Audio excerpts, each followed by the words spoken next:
So just like a normal community meeting, I'd say, we're just going to wait a couple minutes and let people connect to the conference call here and get started. My partner in crime is not here, Caleb, so I'm hoping he'll show up in a moment here. While we're waiting for that, so of the people in the room, and everybody hates it when you do this, but I'm going to do it anyway, and I'm really asking for a sincere involvement here. How many people in the room have at least some idea, and don't extrapolate based on that it's the Release Special Interest Group, but what the Release Special Interest Group actually does? Anybody know what it does? Okay, so about 50%, that's good. And the people who are raising their hands are largely have been on the release team, so that I'm glad you actually know. Because otherwise you had me very fooled the whole 3 months that we were together, or more. So I'm going to go ahead and get started. Caleb will probably make an entrance soon, but I'm going to go ahead and kick it off. First, who am I? I am Jaice Singer DuMars. I work for Google, and I sort of feel like Google pays my paycheck, but in some ways I work for Kubernetes, and probably there's a lot of people who feel that way in this room. And as you become more involved in the community, that feeling definitely becomes stronger and stronger. So really, I work for you. I work for everybody in this room. So what I want to get into is sort of the raison d'etre of this SIG. Why does this SIG exist? What was it that made us decide, hey, we need a release special interest group? What are the things that we're trying to accomplish? Well, just fundamentally and philosophically, the release represents a critical bond between the Kubernetes project and the people who use Kubernetes in the world. And at the heart of that is that that's really a covenant of trust. And on the release team, or anything to do with the release team, you are actually the holder of that trust. Because, for example, if we put out a release that breaks production installations all over the world, chances are people are not going to give us a lot of second chances. That is something that is incredibly disruptive and very hard to come back from. So when we talk about the covenant of trust, that's really at the heart of a lot of decisions we make and how we actually manage the things that we do.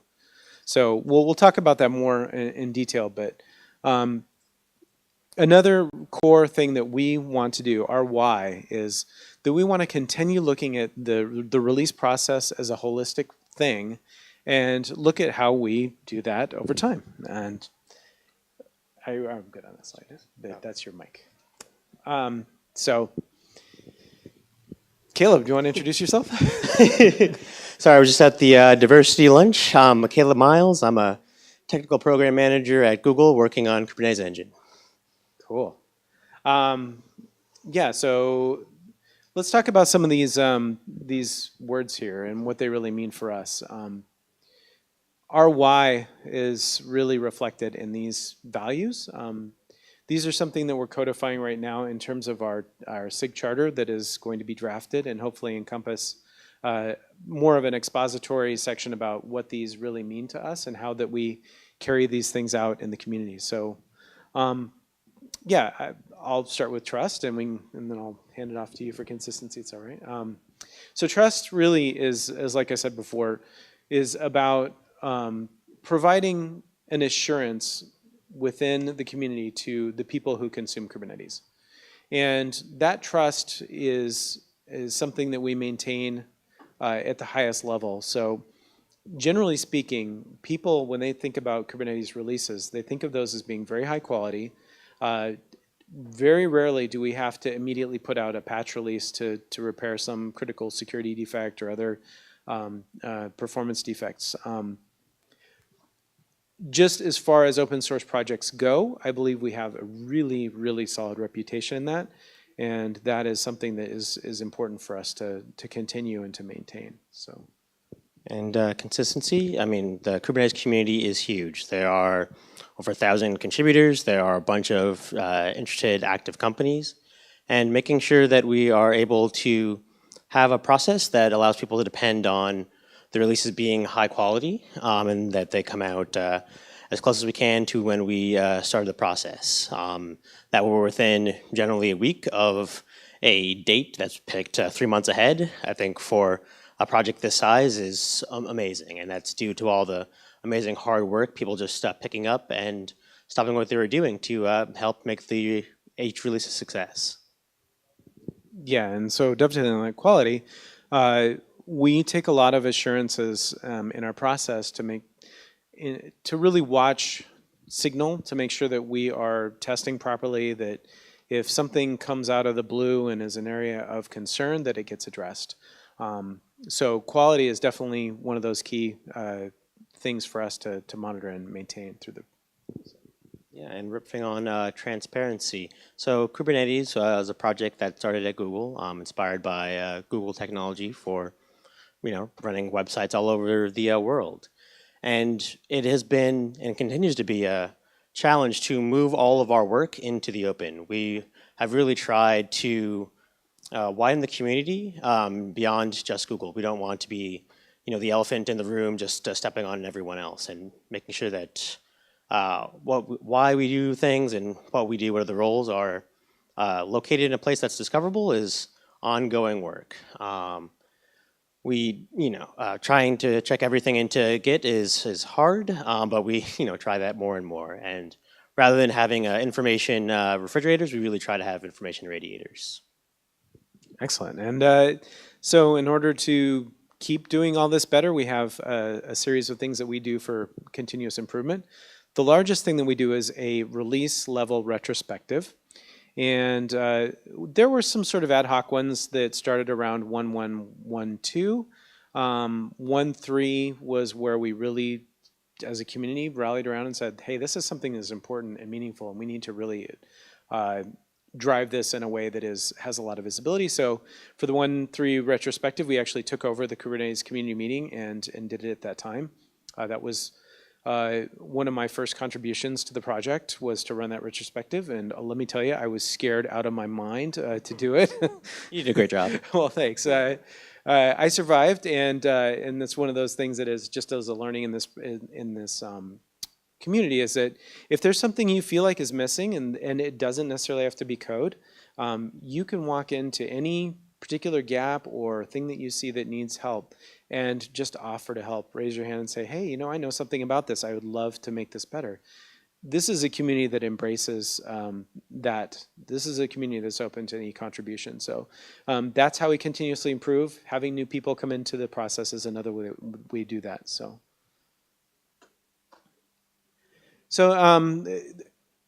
Tim Pepper in the back of the room did a great presentation on this yesterday, and I'm going to touch on it here a little bit. And Paris Pittman in her presentation talked about it in terms of mentoring. But one of our goals or our hopes for the release is to provide opportunities for new contributors. I would say that the release process is one of the best ways to see the entire gravitas of the project. You're exposed to testing, you're exposed to the coding, you look at issues and PRs and their governance, and you get to see how Sig'S interrelate with one another and with the release. And it is absolutely astonishing how many pieces and people and groups and all these things go into a release. And in the release team, you get to see all of this unfold over a period of time. And because the cadence is a 3-month cadence, it's not like you're just tossed into the deep end right at the beginning. You actually have time to acclimate to the information. So it is a tremendous opportunity for new contributors to just shadow and also take some responsibility in some of the roles that are available. And, we are a very large project. Just hosting Kubernetes routinely breaks GitHub in terms of issues. I think I'm lucky enough to sit near Tim Hawken, and he's entirely unable to filter the issues assigned to him. And so we're trying to make up a lot of this ad hoc. And we've also been really lucky to interact with members of the OpenStack community to try and get some cross-pollination going from another very large community. It's a hard job, and we're making it up as we go. So we're doing our best to try and ensure that we live up to our values and deliver a quality release for the community. Yeah, and so this translates into policy. We're trying to make sane policies about how when things get cut off for code freeze or when feature freezes and what does the feature process look like and all that stuff. So we're trying as a SIG to really look not only from the user perspective in terms of maintaining trust, but also maintaining the trust of developers that have to interrelate to the release process to get their code out the door. So it's a really fine balance. I mean, this is something that happens in enterprise and other orgs every day, right? You've got the velocity of delivery of code, but then you also can't be disruptive to customers because if you're making major changes in a customer portal every day, that's going to disenfranchise your customers. So in some ways, we have people running Kubernetes 1.5 in production right now, and probably even older versions than that, because the upgrade cadence isn't necessarily consistent across enterprises. So we just have to manage all those things and create a right balance level of policy and procedure. And a lot of that is just a matter of learning as we go. Yeah, and we would not be able to do any of this without the amazing work done by our test automation engineers, the great people in SIG testing. The automation is crucial. So if you're looking for an opportunity to build tools that most companies can only dream of, definitely SIG release is the place, and SIG testing is another great place for doing this kind of work. Yeah, and lastly, what we want to do is set really good examples for the project. In some ways, SIG release has been a trendsetter. We were the first group to really establish formalized roles. So essentially, when you step into a release role, you have a more or less a job description of the things that you are responsible for, and you know what the time commitment is, and you know what the team around you looks like. You can get a shadow. These things actually make a difference, and so now, from a governance perspective, we're looking at more and more SIGs, looking at how do we codify a technical lead role or a chairperson role to manage meetings. So that's one way that we definitely have driven or pushed the policy forward. Another way is that we have role succession. So as a release lead, you are not supposed to do 2 in a row because one, you might suffer some sort of psychological harm that goes on. You can hear that in Aaron's laugh. Yeah. So we have a current release lead here, and I handled the last one. So, role succession is a big deal because we don't want this to be somebody squatting on the role basically and trying to be maintaining it long term. We want the ability to replace the people in leadership positions. And that's really important because burnout is real, and we need to guard our time carefully, no matter how passionate we are about the project. And if you want to be in a release lead one time, and you're not going to be the next time, and you really, really want to do something, there is no shortage of things you can do, believe me. So there's always some place for you to step in and make a contribution. And just one more thing off of that. It's always been a challenge for people who have been on the release team to be able to take that experience and then step into more of a strategic long-term focus to help the overall release process back to the value of continuous improvement. So that is something we're really hoping that our succession on the release team will allow us to do. For sure. And diversity is really important as well. I would love to see our teams become more diverse. I would love to see different ideas, different experimentation, and just see where it goes. One thing, too, I want to mention is communications, because I feel like the release team has a very high burden in terms of communicating status, and that's something that we've tried to continually fine-tune. Letting developers know when code freezes, what does that mean? What is it? How does it impact their work? How do you need to respond to issues or label things and that sort of thing? So communication is really a big deal for us, and that's something that we're constantly trying to do better. So what do we do? In essence, it's releases, it's retrospectives, and it's coordination of work across SIGs.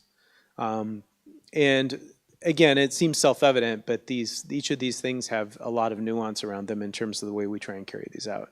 The last one here, really, coordination of work across SIGs is a really interesting thing because we are the stopping point for a lot of work from different SIGs. So sometimes there are dependencies or things that we need to untangle at release time that maybe people didn't even fully realize during the life cycle of the development. So. And just to kind of illustrate this, this is things that we end up, or the artifacts from the release that we end up checking into Git or GitHub. So this is from release 1.3, just a summary of the features and a little bit about the release schedule. Around 1.10, we've got official release logo. We've got the archive of our meeting minutes. We've got the exceptions to the code freeze that we've, well, and what the resolution was there. We have, again, the schedule. We've got a draft of the release notes. And we've got a directory for who's actually on the release team, so you can reach them if you need help. Nice thing too is if you look at the directory syntax of these things, you can just traverse and look at this retrospectively, so it's kind of helpful. So you always have some idea where to go to find the current release team, the current release schedule, and whatnot. Exactly. I think Kubernetes and a lot of us are friends of Plan 9, so the namespacing is important there. So this was something I stole from Tim. This is a great visualization of the release process. More or less 13 weeks, depending on what time of year the release is. Around the holiday season, the last quarter, it is a little more truncated. But generally, these are the key things that happen. So we talk about defining the features, getting the work sort of teed up. Then you have coding, and then you are in this sort of bug fixing phase where you're trying to make sure that the quality of the things going in are good. And then basically there's a lot of fine tuning at the end of the process to make sure that all the critical defects are fixed, issues resolved, and whatnot. So this is also something I stole from Tim. Thank you. In fact, I might as well have just stolen the whole deck from Tim because Tim did a great job. So this is really an interesting way of visualizing the overlap of releases. And obviously, after we do a major release, we have the patch releases that come out after. And so there are these activities that are always in flight for 3 releases. In some cases, we'll do something for a release that's even older than three releases if it's a critical security issue. But so for the most part, we have 3 concurrent things happening. This is really future looking, what we're looking here, but it really could be, we could be in this and retrospectively looking at 1.9 and 1.8 in the back. So yeah, it's really interesting to see how these teams overlap. It's a quarter by quarter basis. And just speaking about the volunteers here, so we look at SIG release, our repository under the Kubernetes org. We have 117 contributors to this one repository, which is mostly policy and information about the release. So it really is a whole village getting together to get the release out. So how do we operate? How do we get things done? Well, we have meetings because everybody loves meetings, and really, our meetings are supposed to be at the sort of higher level view of the project. In the past, something we've struggled with is that the release team meetings and the SIG meetings have overlapped a lot because the same people that are in the SIG are also working on the release team. So something that we have as a goal moving forward is to try and really make a clear separation between those things. So that if you're in the SIG release meeting, that we're not necessarily talking about this release, we're talking about perhaps the following or subsequent releases. And we have a dedicated release team that we, again, really try to get staffing from the community, try to open up roles for people, find work for people to do. Yeah, and we are constantly working across SIGs. We are oftentimes the communicator for things like broken tests and whatnot. So it's important for us to be ambassadors of goodwill across the whole project. And we do rely on that goodwill. It's amazing to see when you poke a SIG lead who is often a technical lead at a very large corporation, who's got a team to help guide through difficult waters, who's got dozens of other internal commitments, and replying to trying to triage the test within an hour or two of being alerted to that. So it's just really amazing to see how committed people are to getting the release out and supporting everything.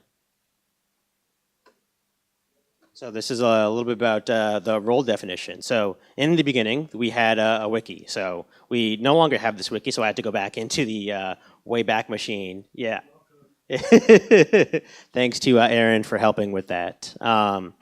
We had just the one release czar, and the czar was all powerful. Although trying to release a project this large, the czar, I think, almost always ended up very, very sick by the end of it.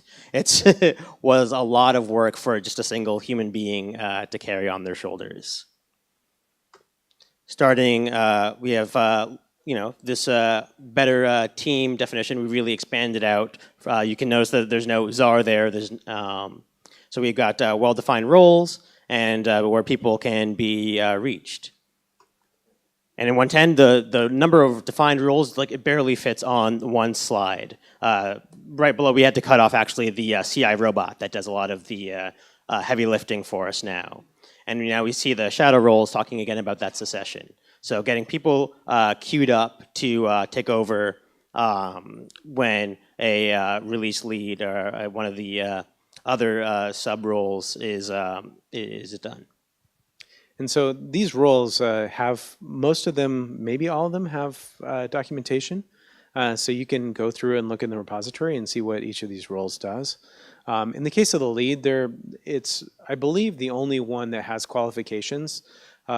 Sort of what are the things that we would expect that you had done in the release process before, simply because the lead has a relatively high burden of existing knowledge. But the other roles largely are either domain expertise or just curiosity that you satisfy through being a shadow. And it's interesting because some of these roles are more active throughout the early part of the process, some are active later. And if you find yourself wondering, would one of these roles be right for myself, definitely contact me, or Josh is the current release lead and can give that, and Caleb, and the whole SIG release channel in Slack is a good area for those questions. And you can notice with a lot of these roles, we like to say in this community, following the sage advice from Sarah Novotny, that all contributions are not code. So we have a communications lead, we have a lead for release notes specifically, we have leads for documentation, CI signal and bug triage.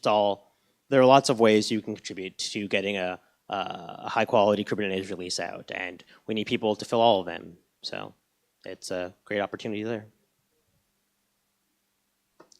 So when do we do these things? We do the biweekly meetings for SIG release. We have specific release team meetings. The release team meetings are gated, so essentially they start out at once a week, then they progress to 3 times a week, and then they go 5 times a week, or every weekday for the last 2 weeks of the release. So this 1.10 release was a little stressful, and so basically it was time to break out the big tool here and add a puppy to the mix, which definitely was a morale booster. Cannot guarantee that all SIG meetings will have a puppy, but you never know. And yeah, lastly, quarterly releases. So you may be asking yourself, how do I join this wonderful SIG? Well, talk to any of us, and feel free to ask questions on Slack or anything. We're all here to serve you. And nobody's asking these questions, but I thought it was fun anyway. What skills are needed? If you are curious if your skills match, best thing to do is just read the job descriptions in an area that's interesting to you. And the next thing, find somebody who's done the role before. Most critical thing, advanced nagging skills. Yes, advanced nagging skills is definitely a bonus. And why left shark? Because there's no good reason. Any real questions? Yeah. Aaron. So I feel like SIG release was originally started to help continually through the release process while letting the release team go off and do their thing. But please correct me if I'm wrong. I found in my personal experience that SIG release meetings tend to go away once the release cadence picks up. And it kind of makes me feel like all the attention is still sort of going over to this sawtooth ramp up of release pressure. I question if we have any ongoing long-term efforts to smooth out the release process. So like what gets discussed in those release meetings? How would you feel that's going separate and apart from the release team meetings? I think that has been a real challenge for us, particularly around staffing. It's been hard to find, to not have to wear the two hats, both as a SIG release member and a member of the release team. I think one of the things that's probably, or hopefully, I'm optimistic that's going to help, is a lot of the investments we've made in automation. So to not have to have Google employees be pinned to roles, I think will certainly help open up, will at least make my life easier. And hopefully I will personally be able to do more strategic, long-term thinking. I'm sure, do you want to riff on that a bit, Josh? Yeah, well, the other thing, yeah, so I would say, like in the 110 mics. Oh, yeah, actually, let's do another mic. Yeah, for the recorder, yeah.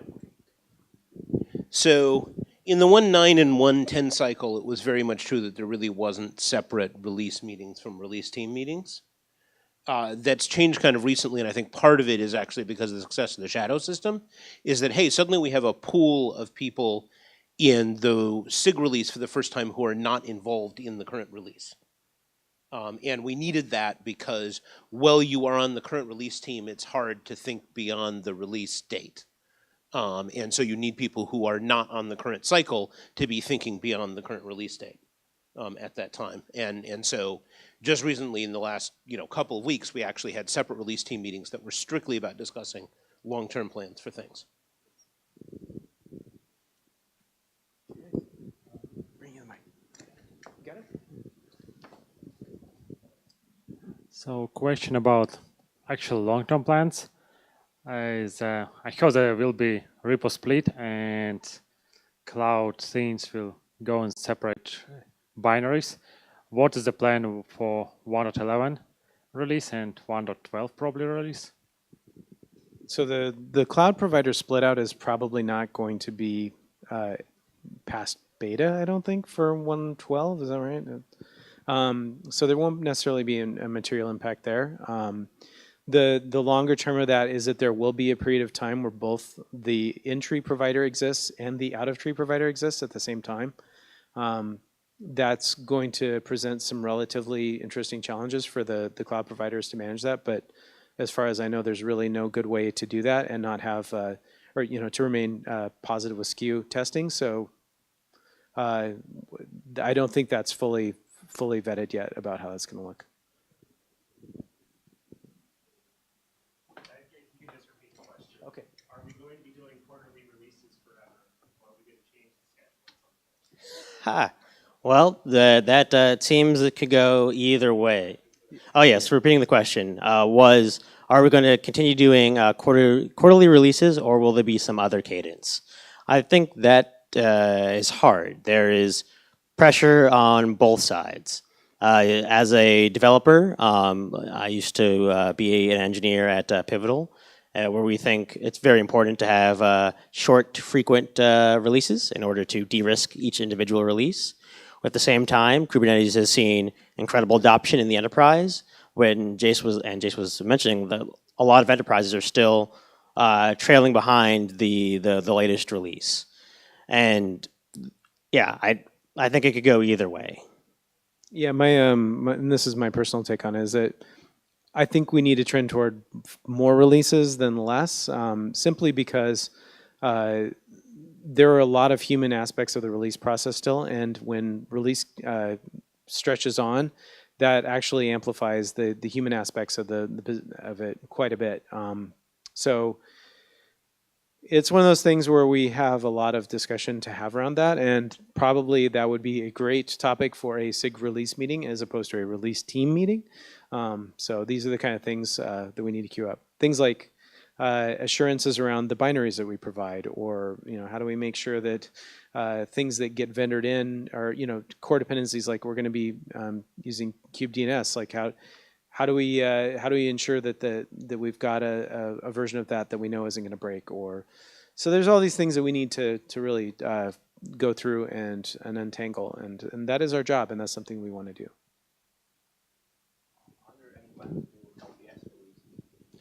Plans for LTS releases. Not right now. Again, we don't have a mechanism for it. There's not necessarily wide agreement on what that would look like. I think that the pressure for that is going to increase, and that's something that we definitely need to sort out. And definitely along the LTS release side, I think it is hard, and certainly talking with folks from the OpenStack community, they've experienced this as well. The people who need an LTS release on the open source side, so not a non-vendor provided support agreement, are among the least likely people to be able to devote time to producing that. And so it's very difficult to staff that kind of effort on a volunteer basis. And so, at least given our current machinery, I think it will be a challenge. But there's no clear resolution there yet. We've got time for one more question. There's two hands.